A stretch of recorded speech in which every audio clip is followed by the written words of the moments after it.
And hello guys and welcome back to my YouTube channel mga kapatid. Welcome back sa One Talk PH. At ito na nga mga kababayan, ang pinakalatest na balita na aking nasagap ngayong araw mga kapatid. Naku po mga kababayan, itong mga Duterte, desperado na talaga mga kababayan. Dahil nga mga kapatid, hindi umubra yung mga nauna nilang baraha. Sumablay mga kapatid. And ito ba, yung pinakahuli nilang baraha mga kababayan, na yung, sino ba yung pok na yon? Yung Kati Binag ba yon? Na kung saan may 5 anak at kilalang nagpapahimas sa mga politiko. Sumablay din, hindi kinagat ng taong bayan. Di ba? So ngayon mga kababayan, last resort nila si Paulo Duterte. Kasi nga ito na lang yung hindi pa nagpapakita ng kanyang ambag mga kababayan sa pagdi-destabilize sa gobyerno ni Marcos. Kaya ngayon mga kapatid, nag-file siya ng isang batas na kung saan mga kababayan magre-require di umano sa lahat ng mga government officials ng mandatory drug test every 6 months. Sa madaling sabi mga kababayan, ginagamit ni Paulo Duterte ngayon yung kanyang posisyon bilang isang congressman mga kapatid para sa interes ng kanilang pamilya. At ano yon? Pabagsakin ang Marcos government. Pero bago tayo magpatuloy mga kababayan, huwag kalimutang mag-subscribe at pakilike ang ating video para i-share pa ni YouTube sa iba pang hindi pa nakakapanood. So ito na nga mga kapatid, sabi dito, Representative Paulo Duterte on Monday filed a bill that will require all elected and appointed officials including the President. Diba? Naka-highlight talaga ang President mga kababayan to undergo mandatory random drug testing every 6 months. Diba? Ang galing mga kapatid. Ginagamit ang posisyon para pabagsakin ang kasalukuyang administrasyon ni Marcos. Diba? I mean, ito mga kababayan, obvious na obvious Obvious na obvious ang intention ng pag-file ng batas na ito. At ito'y masasabi natin mga kapatid na isang uri ng pamumulitika lamang. Diba? Hindi na po ito para sa interes ng taong bayan, kundi para na po ito sa interes ng kanilang angkan. Diba? Klarong-klaro mga kapatid. Ito guys honest opinion ko sa batas na ito. Alam niyo mga kababayan, gusto ko tong batas na ito Malaking tulong ito sana mga kapatid sa ating mga Pilipino, yung ire-required ng mandatory drug test, itong mga opisyal na nakaupo sa ating gobyerno. Kanya nga lang mga kababayan, nabahiran ito ng pamumulitika. Kasi nga, ang author ng batas mga kapatid ay si Paulo Duterte. Na kung saan mga kababayan, obvious naman yung ginagawa ng kanilang pamilya ngayon, na kung saan gustong i-destabilize at gustong pababain sa pwesto si President Marcos. Kaya nawalan ako ng gana dito mga kapatid. Pero kung naiba-ibang opisyal lang mga kababayan, yung nag-author sa batas na ito, yung tipo yung opisyal na walang galit, walang halong walang halong malisya sa kasalukuyang gobyerno. So suportahan ko talaga mga kapatid dahil napakaganda sana ng batas na ito. Kanyang alang mga kababayan, wrong timing yung pag-submit ng batas na ito. Yung existence ng batas na ito mga kapatid, wrong timing. Kasi nga, ang gumamit nito ay kilalang kritiko sa gobyerno ni Marcos. Na kung saan desperado na ngayon mga kababayan na pabagsakin ang gobyerno ni Marcos dahil nasa peligro na yung kanilang mga buhay. Hindi peligro kumbaga mga kapatid, di ba? Kung hindi nyo napapansin mga kababayan, delikado na kasi sila ngayon. Nalalapit na kasi mga kababayan yung kanilang mga oras.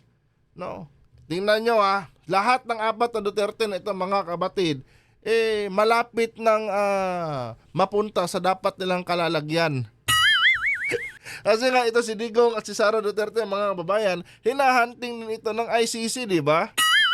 O ito si Basti Duterte, mga kapatid, may kinakaharap din ngayon na problema dito kay General Torre. Oh. At itong si Pulong, mga kababayan, may kaso din na kinakaharap, no, na kung saan, mga kabatid, final po ito ni former Senator Antonio Trillanes. Na ayon doon sa kaso na kanyang kinakaharap, mga kababayan, talaga naman talamak daw ang drug smuggling dyan sa Davao. Kumbaga, mga kababayan, itong apat na Duterte na ito, no, ay may kinakaharap kasi silang problema parehas. No, kaya gumagawa sila ngayon ng paraan, mga kapatid, para makabalik sa kapangyarihan. Kasi yun lang ang nakikita nilang paraan, mga kababayan, para maabsuelto sila sa mga kinakaharap nila ngayong kaso. Gets? Oh. Diba? Nalalapit na kasi yung kanilang mga oras, mga kapatid. O malay natin, bago magpasko, mga kababayan, no, itong BP natin at si former president, maghimas rehas na sa ICC. O diba? Malay natin, ito si Basti, ganon din. Tapos ito si Paulo, ganon din. O, kaya double time talaga sila ngayon, mga kababayan. Ano? Double time talaga sila ngayon sa kanilang destabilization movement dyan. No, at disparate moves na to, mga kapatid, biruin mo yung posisyon mo bilang mambabatas, ginagamit mo na ngayon, no, para pabagsakin ang kasalukuyang presidente. Oh, hindi maganda 'yan. 'Di ba? At ito, mga kababayan, may sablay dito Kasi nga every 6 months, mga kapatid, yung sinasabi dito. Ito, napaghalataan ko to, mga kababayan, na minadali lang talaga itong batas na ito, no. Kasi nga, mga kapatid, no, yung huling alas nila na sino ba yan, yung gold digger, si Katibinag ba yan, no, hindi nga umubra, no, hindi kinagat ng taong bayan yung mga revelasyon di umano niya. hindi kinagat, mga kapatid, yung alindog ng kanyang katawan, yon ang kinagat ng taong bayan. Di ba? Kasi biruin mo, 5 na anak mo pero maganda pa rin alindog ng katawan mo. O, di ba? Maging yung mga host ng SMNI, mga kababayan, halat na pinagpapantasyahan lang si Katibinag, yung mga kamanyakan nila yung pinapairal nila dito kay Katibinag, mga kapatid, pero yung interest nila sa paggamit kay Katibinag, sablay. Sa ngayon, mga kapatid, gumawa sila ng isang ito nga, batas ni Paulo Duterte na halatang minadali. Pero mo, mandatory random drug test, mga kapatid, no, every 6 months daw. 'Di ba? Ito, mga kababayan, sablay ito no, at halatang minadali. Alam niyo ba, ito, mga kapatid, gusto ko lang i-share sa inyo Dati kasi nung nasa Leon Ginto ako, no, na nagtatrabaho, may trabaho kasi ako din dati sa Leon Ginto, mga kababayan, way back mga 2017. No, 2017 nagtatrabaho ako diyan sa isang restaurant bilang isang cook, no. Diyan malapit sa may factory ng Cherry Mobile, no. So, ngayon, mga kapatid, no, yung lugar na 'yan, maraming mga bed space diyan sa mga seaman, no. Maraming mga seaman diyan na nagbi-bed space. And kadalasan sa mga seaman, mga babae na aking nakakasalamuha diyan ay mga Bisaya, no, coming from Cebu, Iloilo, Negros, and Mindanao. No? Pero mas marami talaga mga taga Mindanao, mga kapatid, na mga nakilala ko diyan at naging kaibigan ko. Ngayon, mga kababayan, no, syempre naging magkaibigan kami. At may nagtanong sa akin minsan. Kasi nga yung Leon Ginto na yan, mga kapatid, kilala yan or talamak diyan, no, yung bintahan ng ipinagbabawal ng mga pulburon. Pinagbabawal ng mga droga kasi kilala yan sa mga beer house. Syempre marami din gumagamit yan, mga illegal na mga mga babayan, no? Illegal na mga substance. Ngayon, tinanong ako ng isa kong customer na naging kaibigan ko rin, kung may alam ba daw ako na pwedeng pag-iskuran, no, ng gamot, no, pinagbabawal di umano na gamot. Ngayon, mga kapatid, syempre wala naman tayong ganyan. Sabi ko, wala no, kasi nga daw doon sa kanilang dating doktor tawag nila diyan tablado daw sila, no. Talagang hindi sila nakakascore ng magandang klase daw, mga kababayan.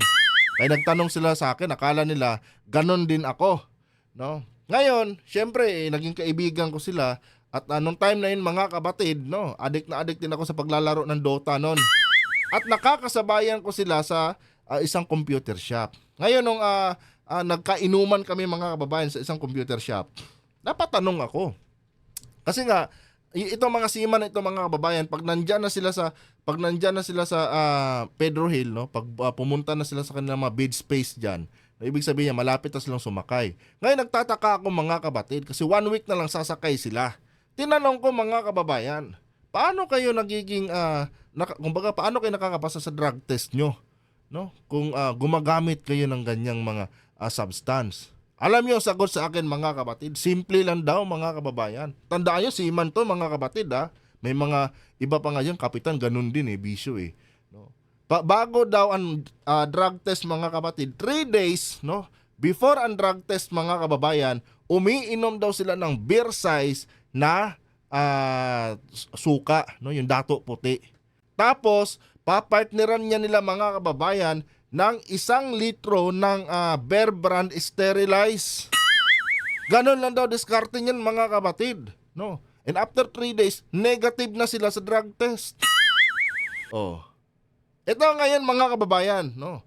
Bakit nga ba kinikwento yan? Kasi nga ito mga kabatid, no?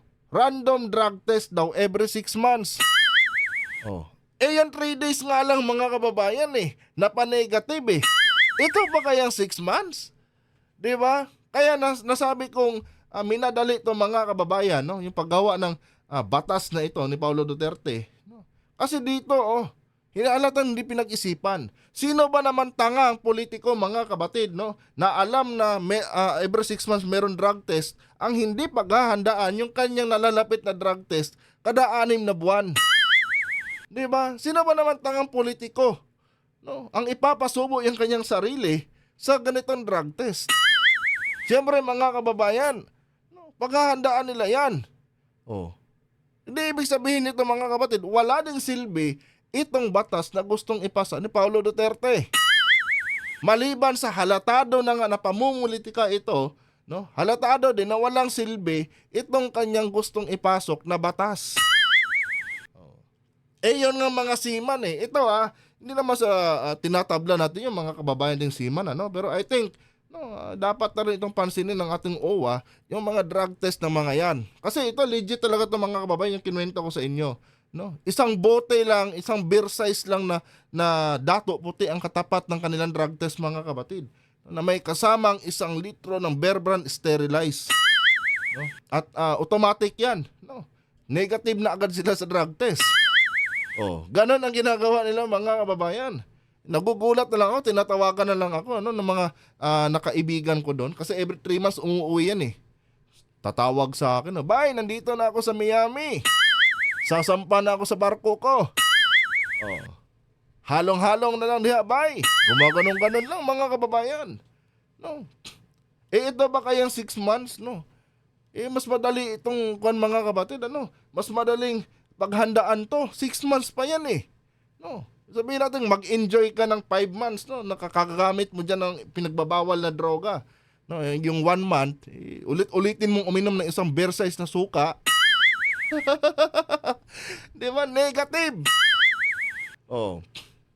Halatado hindi pinag-isipang mabuti ito No? And yun na nga, sabi ko, halatado na pamumulitika din ang intensyon dito ng mga Duterte. Paano kasi? Gipit na sila mga kababayan. Yan lang. Ang masasabi ko lang dito talaga, honest opinion, maganda sana ang batas na ito. Kung hindi si Paulo Duterte ang author nito. Kanya nga lang mga kapatid, si Paulo Duterte na kung saan kilalang kritiko ng kasalukuyang administrasyon. At talagang hindi lang basta kritiko desperado ng pabagsakin ang kasalukuyang administrasyon. Diba? Kaya wala. Bagsak to mga kababayan. Walang kwenta ito. Walang kwenta po talaga. hindi magbibinipisyo dito ang taong bayan mga kapatid. Pero sana later on may mag-aayos ng batas na ito. At sana hindi related dito sa mga Duterte mga kababayan. Para naman patas, di ba? Pero pag itong kay Paulo, wala. Tablado. Anyway mga kababayan, hanggang dito na itong video na ito.